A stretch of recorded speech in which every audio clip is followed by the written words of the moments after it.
Hello everyone, welcome to my channel. இன்றைக்கி நான் கிட்ஸோட first டேக்கு என்னெல்லாம் கொடுத்துருந்தேன் தான் அதை சொல்கிறேன். மார்னிங் இட்லி பொட்டேட்டோ கிரேவி பண்ணியிருந்தேன்.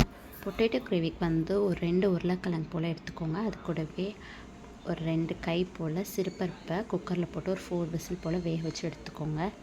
இப்போ ஒரு கடாயில் எண்ணெய் ஊற்றி கடுகு போட்டு அது கூடவே 2 வெங்காயம் 4 பச்சை மிளகாய் போட்டு நல்லா வதக்கிக்கோங்க. அது கூடவே தக்காளி, இஞ்சி, பூண்டு இதையும் போட்டு நல்லா வதக்கி எடுத்துக்கோங்க.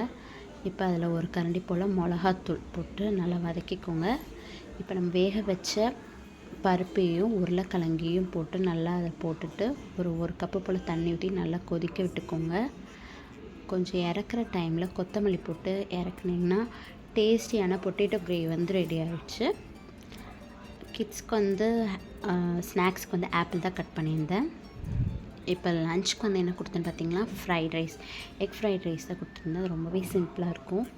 அதுக்கு ஒரு கடாயில் எண்ணெய் ஊற்றி குட்டி குட்டியாக பூண்டும் இஞ்சியும் ஒரு 4 பல் பூண்டு கொஞ்சமாக இஞ்சியை நல்லா குட்டி குட்டியாக கட் பண்ணி அதையும் சேர்த்துக்கோங்க. காய்கறி என்ன எடுத்திருக்கேன்னு பார்த்தீங்கன்னா ஒரு வெங்காயம், முட்டைகோஸ், கேரட் இவ்வளோ தான் எடுத்திருக்கேன். பீன்ஸ் கூட சேர்த்துக்கலாம், நல்லாயிருக்கும். ஆனால் என்கிட்ட பீன்ஸ் இல்லை, அதனால் போடல. உங்களுக்கு வேணால் குடை மிளகா அதெல்லாம் கூட ஆட் பண்ணிக்கலாம். நான் இன்றைக்கி ஆட் பண்ணல, இது மட்டும் தான், இந்த காய் வச்சு தான் போட்டிருக்கேன். இது கொஞ்சம் ரொம்ப வதங்கணும்னு இல்லை, கொஞ்சம் ஹாஃப் குக் ஆனாலே போதும். இப்போ சாப்பிட க்ரன்ச்சியாக இருக்கும், நல்லாயிருக்கும். இதுக்கு தேவையான அளவு உப்பு போட்டுக்கோங்க. அது கூடவே ஒரு கரண்டி போல் மிளகாத்தூள் போட்டு நல்லா வதக்கி எடுத்துக்கோங்க. அந்த பச்சை வாசனை போகிற வரைக்கும் கொஞ்சம் நல்லா வதக்கிக்கோங்க. ஓகே, இப்போ ஒரு 1/2 ஸ்பூன் போல் டொமேட்டோ சாஸ், ஒரு 1/2 ஸ்பூன் போல் சோயா சாஸ் அதையும் ஊற்றி நல்லா வதக்கிக்கோங்க. இப்போ ஒரு சைடில் ஒரு 2 முட்டை, அது கூடவே கொஞ்சமாக மிளகாத்தூள் உப்பு போட்டு நல்லா வறுத்து எடுத்துக்கோங்க. இப்போ இது வதக்கி வச்சதில் அந்த முட்டையும் போட்டு நல்லா மிக்ஸ் பண்ணிக்கோங்க. இப்போ நம்ம வடித்த சாதத்தையும் இதில் போட்டு நல்லா வதக்கி எடுத்துக்கோங்க. இப்போ நம்ம நல்லா வதங்கி வந்ததுக்கப்புறம் கொஞ்சம் இறக்குற ஸ்டேஜில் கொஞ்சம் ஹை ஃப்ளேமில் வச்சுட்டு மிளகுத்தூள் ஒரு 1/2 ஸ்பூன் போட்டு நல்லா கலரி எடுத்துக்கோங்க. இப்போ ரொம்பவே டேஸ்டியான ஃப்ரைட் ரைஸ் ரெடி ஆகிடும். இது ரொம்பவே சிம்பிளாக இருக்கும், கிட்ஸ்க்கு ரொம்ப பிடிக்கும். ட்ரை பண்ணி பாருங்கள், ரொம்பவே ஈஸியான டிஷ் தான். உனக்கு குயிக்காக செஞ்சிடலாம்.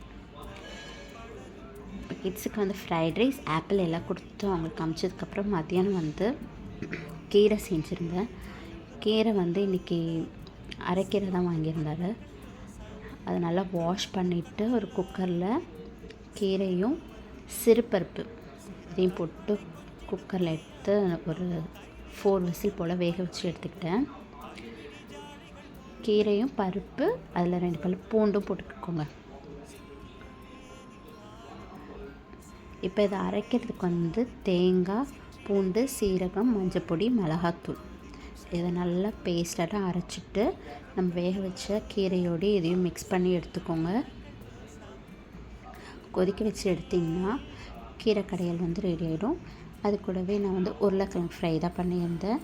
நீங்கள் எல்லோரும் என்ன பண்ணீங்கன்றது கண்டிப்பாக எனக்கு டெக்ஸ்ட் பண்ணுங்கள். என்னோடய சேனல் சப்ஸ்கிரைப் பண்ணிக்கோங்க. தேங்க்ஸ் ஃபார் வாட்சிங். பாய்.